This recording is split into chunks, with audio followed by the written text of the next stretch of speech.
How to fix double tap to wake not working on Android. This tutorial shows you how to enable and troubleshoot the double tap to wake feature on your Android device. First, open the Settings app on your Android device. After that, scroll down and tap on Advanced Features.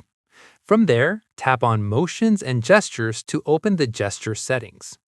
At this point, look for the double tap to wake option and make sure it is toggled on.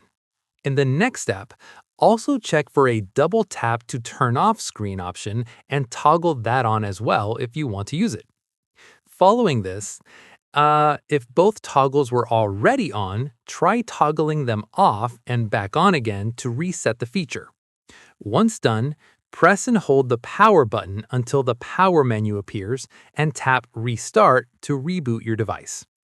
Finally, once your device boots back up, double tap on the screen to test if the wake and sleep gestures are now working correctly. And that's it. If this Android guide helped you fix your double tap to wake feature, give it a like, subscribe for more Android tutorials, and tap the bell icon for updates. See you in the next one.